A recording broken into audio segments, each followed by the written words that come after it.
আজকে ভিডিওতে রায়মার্টিন প্রশ্নবিদ্যা 2024-এর সপ্তম শ্রেণীর সংস্কৃত বিষয়ে দ্বিতীয় পরীক্ষার মূল্যায়নে যে 1 নম্বর প্রশ্নটি রয়েছে অর্থাৎ আলিপুরদুয়ার হাই স্কুল এইচএস বিদ্যালয়ের সমস্ত প্রশ্নের উত্তরগুলি করব। তার আগে তোমরা কেউ যদি আমার চ্যানেলে নতুন হয়ে থাকো তাহলে চ্যানেলটি অবশ্যই সাবস্ক্রাইব করে নেবে।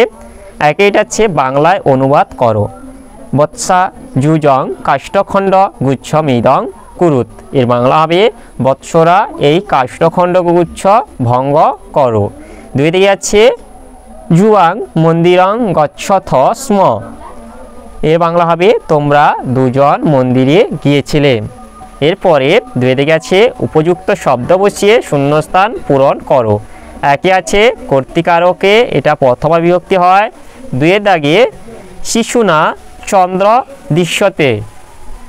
এরপরে তিনি দাগে আছে দু একটি শব্দে উত্তর দাও। একে আছে প্রযোজককর্তার উদাহরণ দাও। এর উত্তরটি হলো প্রযোজককর্তার উদাহরণ মাতা শিশু চন্দ্রং দর্শয়তি। এটা এখানে মাতা হবে প্রযোজককর্তা। এরপর দুই দিকে আছে সম্বোধনে কোন বিভক্তি হয়। সম্বোধনে প্রথমা বিভক্তি হয়। তিনের আগে প্রযোজক কর্তায় কোন বিভক্তি হয়। প্রযোজক কর্তায় প্রথমে বিভক্তি হয়। চারে দিকে আছে ছাত্র বিদ্যালয়ং গচ্ছতি। এই বাক্যে ছাত্র পদে কোন কারক হয়েছে।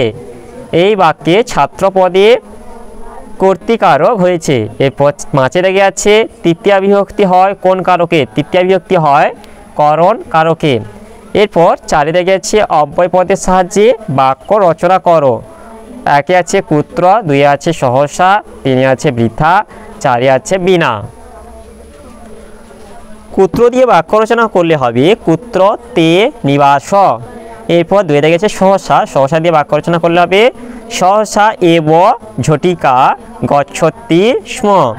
এরপর তিনি আছে বৃথা, বৃথা দিয়ে বাক্য রচনা করলে হবে বিদ্যাহীনস্য বৃথা হি জীবনম। এরপরে চারে যেটা আছে বিনা, বিনা দিয়ে বাক্য রচনা করলে হবে সমং বিনা ধনং নাস্তি। এরপর পাঁচে আছে দেবনাগরী হরফে লেখো। বঙ্গদেশ প্রাণভয়াত ব্যথিত। এখানে এই যে বঙ্গদেশ হচ্ছে তোমাদের দেবনাগরী হরফে লিখে দেখিয়ে দিলাম। এরপর প্রাণভয়াত এটাও দেবনাগরী হরফে লিখে দেখিয়ে দিলাম। এবার যেটা হচ্ছে ব্যথিত, এটাই তো। এরপর ছয় দাগে আছে বাংলা হরফে লেখো। প্রথমে একে যেটা আছে এটা হচ্ছে শাসন্য প্রসবা।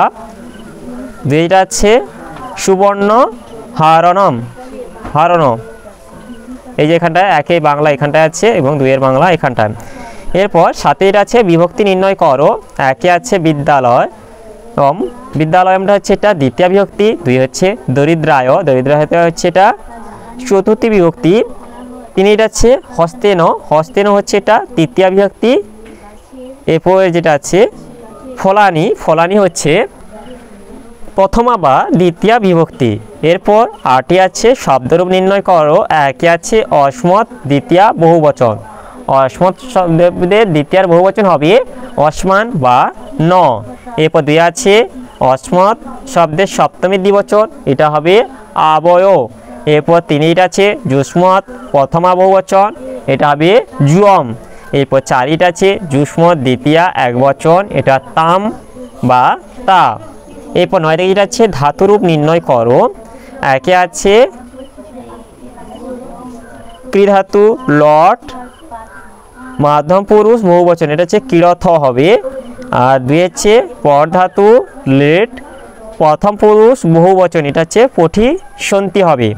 এরপর 10 দাগে আছে সংস্কৃতে অনুবাদ করো। বৃদ্ধ লোকটি বাড়ি যায়, এটা সংস্কৃতে অনুবাদ করলে হবে বৃদ্ধ নর গৃহম গচ্ছতি। তাহলে আজকে ভিডিওতে আমরা সপ্তম শ্রেণীর সংস্কৃত বিষয়ে দ্বিতীয় পরীক্ষার মূল্যায়নে যে 1 নম্বর প্রশ্নটি রয়েছে অর্থাৎ আলিপুরদুয়ার হাই স্কুল এইচএস বিদ্যালয়ের সমস্ত প্রশ্নের উত্তরগুলি শেষ করলাম। আর তোমরা কেউ যদি আমার চ্যানেলটা এখনও সাবস্ক্রাইব করে রাখোনি তাহলে চ্যানেলটা অবশ্যই সাবস্ক্রাইব করে নেবে। ভিডিওটি ভালো লাগলে ভিডিওটিকে লাইক কমেন্ট ও শেয়ার করতে ভুলবে না।